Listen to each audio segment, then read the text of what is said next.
আলহামদুলিল্লাহ ওয়াসসালাতু ওয়াসসালামু আলা রাসূলিল্লাহ ওয়া আলা আলিহি ওয়া আসহাবিহি ওয়া মান ওয়ালা আম্মা বা'দ। সুপ্রিয় দর্শক শ্রোতা ভাই বোন, আজ আমরা সাহরি সম্পর্কে কমন কিছু জিজ্ঞাসার জবাব জানার চেষ্টা করব ইনশাআল্লাহ বিইذনিল্লাহ। সর্বপ্রথম প্রশ্ন হলো, সাহরি শব্দের অর্থটা কি বা সাহুর শব্দের অর্থটা কি? এর উত্তর হলো, আরবিতে আস-সাহরু শব্দের অর্থ হলো ভোর রাত, রাতের শেষ প্রহরকে সাহার বলা হয়। আর সেই শেষ প্রহরে যে খাবার গ্রহণ করা হয় সেটাকে বলা হয় সাহুর। সাহুর বলা হয় রাতের শেষ প্রহরের খাবারকে, আর সেই খাবার গ্রহণ করাকে সোহর বলা হয়। অর্থাৎ সাহুর বা সোহর এই শব্দের অর্থ হলো রাতের শেষ প্রহরের খাবার বা রাতের শেষ প্রহরে খাদ্য গ্রহণ করা। তাহলে সাহুর শব্দের অর্থ আমরা জানলাম যে এর শব্দের অর্থ হলো রাতের শেষ প্রহরের খাবার। এরপর দ্বিতীয় প্রশ্নে আসি যে আমরা আমাদের দেশে সেহরি শব্দটা খুব বেশি শুনে থাকি। আসলে কি সেহরি হবে নাকি সাহারি হবে বা সাহুর হবে? এর উত্তর হলো সাহুর বা সাহারি হতে পারে, কিন্তু সেহরি হবে না। সেহরি এটা ভুল শব্দ। সেহর এই শব্দের অর্থ হলো জাদু। অতএব কোনো অবস্থাতেই রাতের শেষ প্রহরের খাবারকে আমরা সেহরি বলবো না, বরং সেটাকে আমরা সাহুর বলবো বা বড়জোর সাহারি বলতে পারি। 3 নম্বর প্রশ্ন হলো, সাহারির বিধান কি? ইসলামী শরিয়া অনুযায়ী সিয়াম পালনকারী ব্যক্তির জন্য রাতের শেষ প্রহরের খাবার গ্রহণ বা সাহারি খাওয়া এটা কি তার জন্য ফরজ, ওয়াজিব, বাধ্যতামূলক, পূর্বশর্ত রোজা বিশুদ্ধতার জন্য নাকি সুন্নাত? এর উত্তর হলো, রাতের শেষ প্রহরের খাবার গ্রহণ করা এটা সুন্নাত।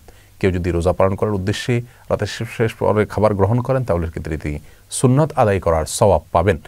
আর যদি সাধারণ সময় তিনি রাতের শেষ প্রহরের খাবার খান, সিয়ামের কোনো উদ্দেশ্য না থাকে, রোজা রাখার উদ্দেশ্য না থাকে, এমনি রাতের শেষ প্রহরের খাবার খান, তাহলে সেটা জায়েজ। তার কারণে তিনি কোনো সওয়াব পাবেন না, যেহেতু সেটি সুন্নাহ নয়। তাহলে আমরা তৃতীয় প্রশ্নের উত্তরের মাধ্যমে জানলাম যে রাতের শেষ পরে খাবার গ্রহণ করা বা সাহারির খাবার খাওয়াটা এটা সুন্নাত, যেমনিভাবে ইফতার করাটাও সুন্নাত। নাম্বার 4, সাহারির ফজিলত কি? এ বিষয়ে বুখারী মুসলিমের হাদিসে বর্ণিত হয়েছে, রাসূল করিম সাল্লাল্লাহু আলাইহি ওয়াসাল্লাম বলেছেন, তাসাহহারু ফাইন্না ফিস সাহুরি বারাকা। অর্থাৎ তোমরা রাতের শেষ প্রহরে খাবার গ্রহণ করো, সাহারি খাও, কারণ তার মধ্যে বরকত রয়েছে। অতএব রাতের শেষ প্রহরের খাবার বা সাহারির খাবার রোজার উদ্দেশ্যে যদি খাওয়া হয় তাহলে সেই খাবারের ভিতরে আল্লাহ সুবহানাহু ওয়া তাআলা বারাকা বা কল্যাণ দান করে থাকেন। বিধায় সাহারির খাবারের ফজিলত আমরা জানলাম, যে এর মাধ্যমে আমাদের জীবনে স্বাস্থ্যে সমূহ কল্যাণ চলে আসে। নাম্বার 5, সাহারি ছাড়া রোজা হবে কিনা? আমরা অনেকেই প্রশ্নটা করে থাকি, কোনো কারণে সাহারি খেতে পারলাম না, ঘুম থেকে উঠতে পারলাম না, তাহলে আমার রোজা হবে কিনা? উত্তর হলো অবশ্যই হবে, বরং রমজান মাসে ফরজ রোজাতেও সাহারি খেতে না পারলেও রাখতে হবে আমাকে। কারণ সাহারি খাবার গ্রহণ করা একটু আগে আমরা বললাম সেটা ফরজ নয়, ওয়াজিব নয়, সুন্নাত। সুন্নাত ছুটে গেলেও কোনো ইবাদত নষ্ট হয়ে যায় না, যার কারণে সাহারি না খেতে পারলেও রোজা হবে না, ব্যাপারটি এমন নয়। সাহারি না খেতে পারলেও আমাদেরকে রোজা কন্টিনিউ করতে হবে, বিশেষ করে রমজান মাসে। আর রমজানের বাইরেও যদি আমরা সাহারি খেতে পারলাম না, কিন্তু এরপরে সাহারির সময় চলে গেলো, আজান হয়ে গেলো, তারপর আমরা নিয়ত করলাম রোজার, তারপর রোজা বিশুদ্ধ হয়ে যাবে। কারণ সাহারি খাওয়া এটা রোজার পূর্ব শর্ত নয় এবং রোজার জন্য ফরজ বা ওয়াজিব কোনো বিষয় নয়, অত্যাবশ্যকীয় কোনো বিষয় নয়। নাম্বার 6, সাহারির মেনু কি হওয়া উচিত? সাহারিতে আমরা কি খাবার গ্রহণ করব? এর উত্তর হলো, যে কোনো হালাল খাবার আমরা গ্রহণ করতে পারি। স্বাস্থ্যসম্মত খাবারগুলো অবশ্যই খেয়াল করবো। আল্লাহ সুবহানাহু ওয়া তাআলা বলেছেন, আদুল কবি আদিকুমুল্লাহ তাআলুকা, নিজেদেরকে ক্ষতির মুখে ঠেলে দিও না। এমন খাবার গ্রহণ করবো না যা আমাদের স্বাস্থ্যকে নষ্ট করে। তবে সাহারিতে বিশেষ একটি খাবার আমাদেরকে গ্রহণ করার জন্য হাদিসে উৎসাহিত করা হয়েছে, সেটা হলো খেজুর। রাসূল করিম সাল্লাল্লাহু আলাইহি ওয়াসাল্লাম বলেছেন, নি'মাস সাহুরুল মুমিনি আত-তামার। ঈমানদার ব্যক্তির সাহারি বা রাতের শেষ খাবার রোজার উদ্দেশ্যে যেটা খেয়ে থাকে, সেখানে তামার বা খেজুর এটা কতই না উত্তম উপাদান। অতএব আমাদের খাবারের মেনুতে খেজুর থাকা উচিত। ভোর রাতে একটি খেজুর হলেও আমাদের খাওয়া উচিত। সেক্ষেত্রে আমরা সাহারি খাওয়ার সুন্নাহ আদায় করার পাশাপাশি আরেকটি সুন্নাহ আদায় করার সওয়াব পাবো, অর্থাৎ খেজুর দিয়ে সাহারি করা।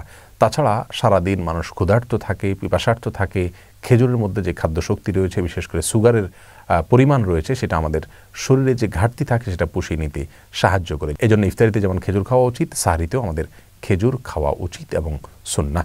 7 নম্বর প্রশ্ন হলো, সাহারির সময়টা কখন? কোন সময়টাতে আমরা সাহারির খাবার গ্রহণ করব? এর উত্তর হলো, রাতের শেষ প্রহরে আমরা সাহারির খাবার গ্রহণ করব। গ্রাম দেশে অনেকেই মাঝরাতে সাহারির খাবার গ্রহণ করেন। সেক্ষেত্রে তাদের রোজা তো হয়েই যাবে এবং সাহারি খাওয়ার সওয়াব তারা পেয়ে যাবেন, কিন্তু সুন্নাহসম্মত উপায়ে তিনি সাহারিটা গ্রহণ করলেন না। কারণ হাদিসে আসছে, রাসূল করিম সাল্লাল্লাহু আলাইহি ওয়াসাল্লাম বলেছেন, এ উম্মত ততদিন পর্যন্ত কল্যাণের ভিতরে থাকবে যতদিন পর্যন্ত তারা সাহারির খাবারটাকে শেষের দিকে খাবে।